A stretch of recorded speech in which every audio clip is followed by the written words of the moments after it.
Welcome students.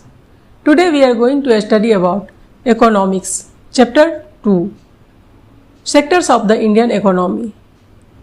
पिछले topic में हम लोगों ने पढ़ा था कि किस तरह से डेवलप कंट्री में धीरे धीरे तीनों सेक्टर्स में चेंजेज आए और किस तरह से प्राइमरी सेक्टर से सेकेंडरी सेक्टर और फिर सेकेंडरी सेक्टर से टर्शियरी सेक्टर में डेवलप कंट्री ने ग्रोथ किया। तो क्या इंडिया में भी इसी तरह से सभी सेक्टर्स में चेंजेज आए? इस बात की जानकारी के लिए हम इस पार्ट में डिस्कस करेंगे। विगत कुछ वर्षों में इंडियन इकोनॉमी के तीनों सेक्टर्स में क्या क्या चेंजेस हुए, ग्राफ नंबर 1 तीनों सेक्टर्स द्वारा प्रोड्यूस्ड गुड्स एंड सर्विसेज को शो करता है। यह 2 वर्षों 1971, 72 और 2011-12 के प्रोडक्शन को दिखाता है। आप देख सकते हैं कि 40 ईयर्स में टोटल प्रोडक्शन में कितनी वृद्धि हुई। Let's discuss. आपको स्क्रीन पे कुछ क्वेश्चंस दिखाई देंगे। दिए गए ग्राफ के आधार पे आप इन क्वेश्चन को सॉल्व कीजिए। क्या आप बता सकते हैं कि 1971-72 में सबसे बड़ा प्रोड्यूसिंग सेक्टर कौन था? 2011-12 में सबसे बड़ा प्रोड्यूसिंग सेक्टर कौन था? क्या आप बता सकते हैं कि 40 वर्षों में किस सेक्टर में सबसे अधिक ग्रोथ हुआ? और साथ ही आप ये भी बताएं कि 2011-12 में भारत का जीडीपी क्या था? 1971-72 और 2011-12 के बीच कंपैरिजन क्या शो करता है? इस कंपैरिजन से हम क्या कंक्लूजन निकाल सकते हैं? चलिए पता करते हैं। Rising importance of the tertiary sector in the production. 1971-72 और 2011-12 के बीच 40 वर्षों में यद्यपि सभी सेक्टर्स में ग्रोथ हुई, परंतु सबसे अधिक ग्रोथ टर्शियरी सेक्टर के प्रोडक्शन में हुई। इसका रिजल्ट यह हुआ कि 2011-12 में इंडिया में प्राइमरी सेक्टर को पीछे छोड़ते हुए tertiary sectors largest producing sector के रूप में उभरा। इंडिया में टर्शियरी सेक्टर इतना इम्पोर्टेंट क्यों हो गया? इसके पीछे कई कारण हो सकते हैं। आइए जानते हैं।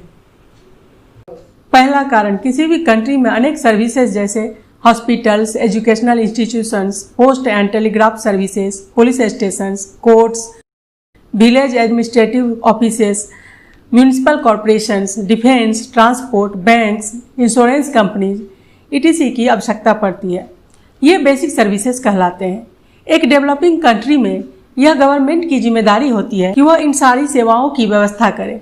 दूसरा कारण, एग्रीकल्चर और इंडस्ट्री के डेवलपमेंट से सर्विसेज जैसे ट्रांसपोर्ट, ट्रेड, स्टोरेज etc. का विकास होता है और जैसे जैसे प्राइमरी एंड सेकेंडरी सेक्टर्स का डेवलपमेंट होता जाता है वैसे वैसे इन सर्विसेज की डिमांड बढ़ती जाती है।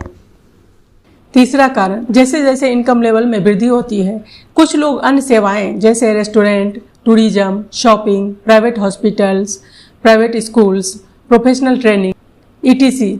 की मांग शुरू कर देते हैं। आप इस चेंज को सिटीज, स्पेशली बिग सिटीज में देख सकते हैं। चौथा कारण, विगत दशकों में कम्युनिकेशन टेक्नोलॉजी पर बेस्ड कुछ न्यू सर्विसेज इंपॉर्टेंट और एसेंशियल हो गई हैं। चैप्टर 4 में हम इन न्यू सर्विसेज और इसके रीजन फॉर एक्सपेंशन के एग्जाम्पल डिस्कस करेंगे। अंततः हमें यह याद रखना होगा कि सर्विस सेक्टर्स की सभी सर्विसेज में समान रूप से ग्रोथ नहीं हो रही है।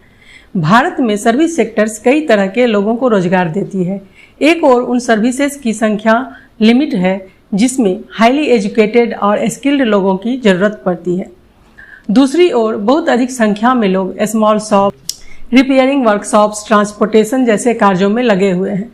ऐसे लोग बड़ी मुश्किल से अपनी लाइवलीहुड चला पाते हैं और वे इन सर्विसेज में इसलिए लगे हुए हैं क्योंकि इनके पास काम का कोई दूसरा ऑप्शन नहीं है। इस कारण सर्विस सेक्टर्स के केवल कुछ पार्ट का ही इम्प्रूवमेंट हो रहा है, यानी इम्पोर्टेंस बढ़ रहा है। Now where are the most of the people employed? सबसे अधिक लोग किस क्षेत्र में नियोजित हैं? जैसा कि आप ग्राफ 2 में देख सकते हैं, जीडीपी में तीनों सेक्टर्स के शेयर परसेंटेज को दिखाया गया है। अब आप डायरेक्टली देख सकते हैं कि 40 वर्षों में सेक्टर्स के इम्पोर्टेंस कैसे चेंज हो चुके हैं। इंडिया के बारे में एक रिमार्केबल फैक्ट यह है कि यद्यपि इन तीनों सेक्टर्स में जीडीपी के शेयर्स में चेंजेज हुए हैं, परंतु एम्प्लॉयमेंट में इस प्रकार के कोई चेंजेज देखने को नहीं मिला। ग्राफ 3 में आप देख सकते हैं कि 1972-73 और 2011-12 में इन तीनों सेक्टर्स के एम्प्लॉयमेंट के शेयर को दिखाया गया है। प्राइमरी सेक्टर शुरू से लेकर अभी तक सबसे बड़ा एम्प्लॉयर रहा है। प्राइमरी सेक्टर में एम्प्लॉयमेंट के केस में एक तरह का चेंज देखने को क्यों नहीं मिला? यह इसलिए क्योंकि सेकेंडरी और टर्सरी सेक्टर्स में पर्याप्त जॉब क्रिएट नहीं हुए। हालांकि इस पीरियड में इंडस्ट्रियल आउटपुट और गुड्स के प्रोडक्शन में 9 गुना ज़्यादा वृद्धि हुई, परंतु एम्प्लॉयमेंट में केवल 3 गुना ही वृद्धि हुई। टर्शियरी सेक्टर में भी ठीक इसी प्रकार हुआ। टर्शियरी सेक्टर्स या सर्विस सेक्टर्स के प्रोडक्शन में 14 गुना ज़्यादा वृद्धि हुई और एम्प्लॉयमेंट में लगभग 5 गुना वृद्धि हुई। एज ए रिजल्ट कंट्री के आधे से अधिक लेबरर्स यानी श्रमिक प्राइमरी सेक्टर में मेनली एग्रीकल्चर सेक्टर में काम कर रहे हैं, जिसका जीडीपी में केवल 1/3 शेयर्स हैं। इसकी तुलना में सेकेंडरी और टर्शियरी सेक्टर में जीडीपी का 3/4 शेयर है, परंतु ये सेक्टर्स आधे से भी कम लोगों को एम्प्लॉयमेंट देता है। तो क्या इसका अर्थ यह है कि एग्रीकल्चर सेक्टर में लगे श्रमिक अपने कैपेबिलिटी से कम प्रोडक्शन कर रहे हैं? क्या इसका अर्थ यह है कि एग्रीकल्चर में ज़रूरत से ज़्यादा लोग लगे हुए हैं? अर्थात यदि आप कुछ लोगों को एग्रीकल्चर सेक्टर से हटा भी देते हैं तो भी प्रोडक्शन इफेक्टेड नहीं होगा। In other words, agriculture sector में श्रमिकों में अंडर एम्प्लॉयमेंट यानी अल्प बेरोजगारी है। फॉर एग्जाम्पल, एक छोटे फार्मर का केस लेते हैं। लक्ष्मी 2 हेक्टेयर अनइरिगेटेड लैंड की मालकिन है, जो ज्वार और अरहर जैसे क्रॉप्स उगाने के लिए केवल बारिश पर निर्भर है। उसके घर के सभी 5 मेंबर्स उस प्लॉट पर साल भर काम करते हैं। क्यों? क्योंकि उन्हें कहीं और रोजगार उपलब्ध नहीं है। आप देख सकते हैं कि सभी लोग काम कर रहे हैं, कोई भी बेकार बैठा नहीं है, लेकिन एक्चुअल में उनका लेबर एफर्ट्स यानी श्रम प्रयास जो है डिवाइड हो जा रहा है। सब लोग कुछ काम कर रहे हैं, परंतु उन्हें फुल एम्प्लॉयमेंट अर्थात पूर्ण रोजगार प्राप्त नहीं है। यह सिचुएशन है अंडर एम्प्लॉयमेंट की, जहां लोग प्रत्यक्ष रूप से काम कर रहे हैं परंतु अपनी क्षमता से कम काम कर रहे हैं। इस टाइप के अनएम्प्लॉयमेंट को डिसगाइज्ड अनएम्प्लॉयमेंट कहते हैं, क्योंकि यह उन लोगों की बेरोजगारी है जिनके पास कोई रोजगार नहीं होता और न ही वो बेकार बैठे हुए हैं। कहने का मतलब यह है कि यह वह स्थिति है जिसमें किसी व्यक्ति के पास न तो उसके पास पूर्ण रोजगार है और न ही वो बेकार बैठा हुआ है। तो ऐसी स्थिति को डिसगाइज अनएम्प्लॉयमेंट की स्थिति कहते हैं। अब मान लेते हैं कि एक लैंडलॉर्ड आता है और लक्ष्मी के फैमिली के 1 या 2 मेंबर्स को अपनी लैंड पर काम करने के लिए हायर करता है।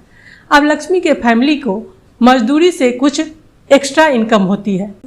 चूँकि लक्ष्मी के पास स्मॉल प्लॉट है जिस पे 5 लोगों की आवश्यकता नहीं है, इसलिए 2 लोगों के चले जाने से फार्म प्रोडक्शन में कोई परिवर्तन नहीं होता है। दिए गए एग्जाम्पल में 2 मेंबर्स किसी फैक्ट्री में भी काम करने के लिए चले जाएं तो एक बार फिर फैमिली की इनकम में वृद्धि होगी और पहले की तरह ही वह अपने प्लॉट में प्रोडक्शन भी करते रहेंगे। इससे उनके प्रोडक्शन में कोई भी कमी नहीं आएगी।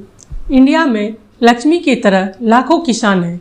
इसका मतलब यह है कि अगर हम बहुत से लोगों को भी अगर एग्रीकल्चर सेक्टर से निकाल दें और कहीं और प्रॉपर वर्क प्रोवाइड करें, तब भी एग्रीकल्चर प्रोडक्शन पर कोई प्रभाव नहीं पड़ेगा। जो लोग दूसरे काम करेंगे वे अपनी फैमिली के टोटल इनकम में वृद्धि करेंगे। अंडर एम्प्लॉयमेंट दूसरे सेक्टर्स में भी देखने को मिलता है। फॉर एग्जांपल, अर्बन एरियाज में सर्विस सेक्टर्स में हजारों कैजुअल वर्कर्स हैं जो डेली वेजेज पर रोजगार की तलाश करते हैं, जैसे प्लम्बर्स, पेंटर्स, रिपेयर पर्सन और दूसरी तरह के काम करने वाले। कई लोग रोज काम नहीं ढूंढ पाते। इसी प्रकार हम दूसरे लोगों को जो सर्विस सेक्टर से जुड़े हैं सड़कों पर ठेला खींचते और कुछ बेचते देखते हैं, जहां वे कुछ रुपए कमाने में पूरा दिन बिता देते हैं। ये इस तरह के काम इसलिए करते हैं क्योंकि उनके पास जॉब का कोई बेहतर ऑप्शन नहीं होता। स्क्रीन पर दिखाए गए क्वेश्चंस को आप ग्राफ 2 और 3 की मदद से सॉल्व करें और देखें कि आज के वीडियो से आपने क्या क्या सीखा। अगले टॉपिक में हम लोग पढ़ेंगे how to create more employment. अगर आपको यह वीडियो अच्छी लगी हो तो इसे लाइक करें, हमारे चैनल को सब्सक्राइब करें और बेल आइकन को प्रेस करें। धन्यवाद।